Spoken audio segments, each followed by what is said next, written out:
Assalamualaikum warahmatullahi wabarakatuh.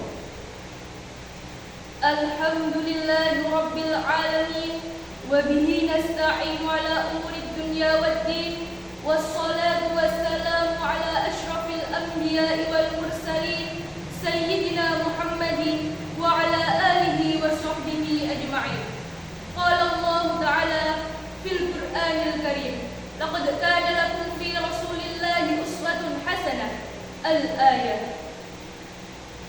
Para hadirin yang dirahmati Allah, dalam kesempatan yang baik ini, marilah kita panjatkan puja dan puji syukur kita kepada Allah Subhanahu wa Ta'ala, Tuhan yang Maha Pengasih lagi Maha Penyayang, yang tak pilih kasih, tak pandang sayang, yang nikmatnya tak terhitung, tak terbilang, yang dengan nikmat tersebut kita sama-sama bisa berkumpul di tempat ini, bertatap muka, beradu pandang.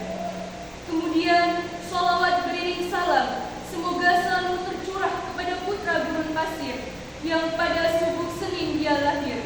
Patung-patung di sekitar Ka'bah jatuh tersungkir, yaitu Nabi Allah yang terakhir. Siapa lagi kalau bukan junjungan kita Nabi besar Muhammad sallallahu alaihi wasallam, kepada keluarga, sahabat dan kerabat beliau ila yaumil masyhir.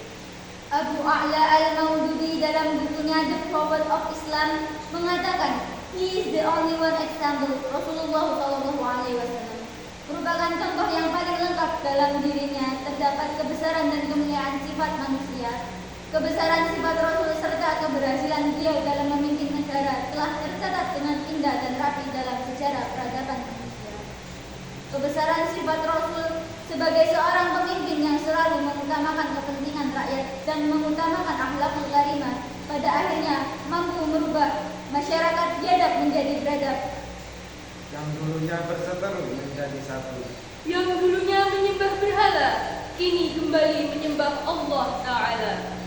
Mengingat keberhasilan beliau dalam memimpin, maka pada kesempatan ini kami akan membawakan sebuah syarahan yang berjudul Keteladanan Nabi Muhammad dalam Moderasi Beragama, yang akan diawali dengan firman Allah Subhanahu wa Ta'ala dalam Quran Surah Al-Ahzab ayat 21 sebagai berikut.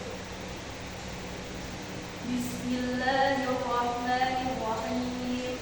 Laqad kana lakum fi Rasulillahi uswatun hasanah liman kana yarjullaha wal yawmal akhir wa dzakara Allaha katsiran. Walamma ra'al mu'minuna al-ahzab qalu hadza wa'adana Allahu wa rasuluhu wa sadaqa Allahu wa rasuluhu wa ma zadahum illa imanan wa taslima.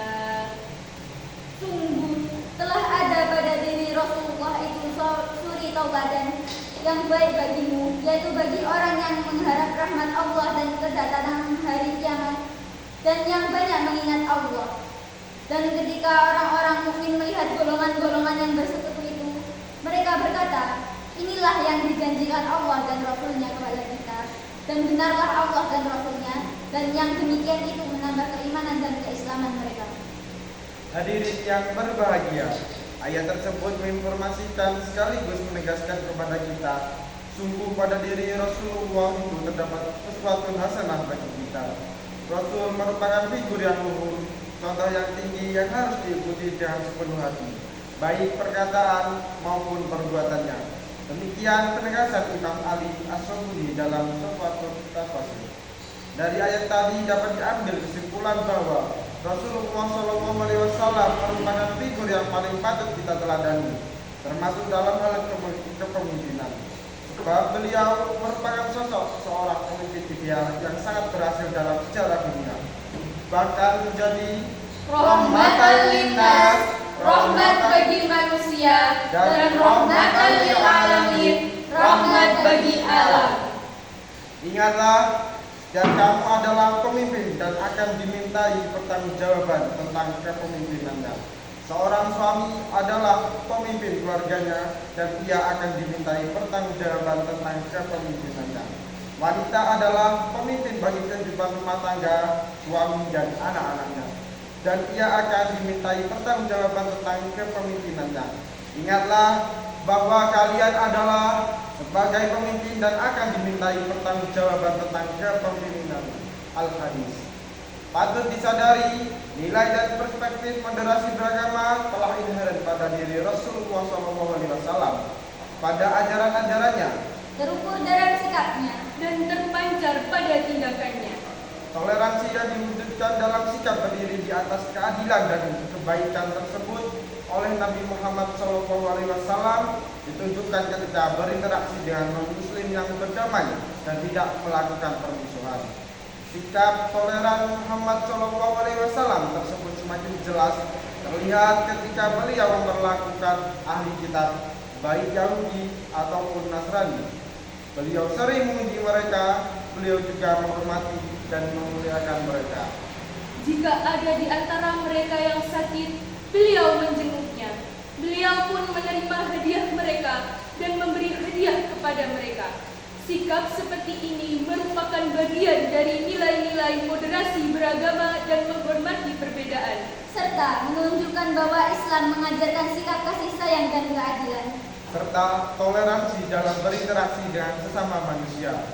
Sikap keteladanan seperti itulah yang patut dijadikan contoh dalam kehidupan moderasi beragama.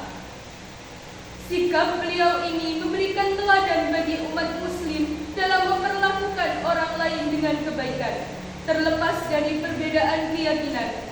Tindakan-tindakan tersebut memperkuat pesan moderasi beragama dan penghargaan terhadap perbedaan dalam ajaran Islam. Hadirin yang dirahmati Allah, sebagai akhir dari syarahan ini, dapat kami simpulkan bahwa beliau adalah rahmat bagi seluruh alam semesta untuk mengingatkan kita akan pentingnya nilai-nilai seperti kasih sayang, Kedamaian, toleransi, dan penghargaan terhadap sikap kepemimpinan yang diemban oleh Nabi Muhammad SAW. Kehadirannya bukan hanya membawa ajaran yang berdampak pada umat muslim, tetapi juga memberikan inspirasi bagi seluruh umat manusia dan ciptaan Allah. Demikian syarahan Quran yang dapat kami sampaikan, semoga bermanfaat. Salah hilafnya mohon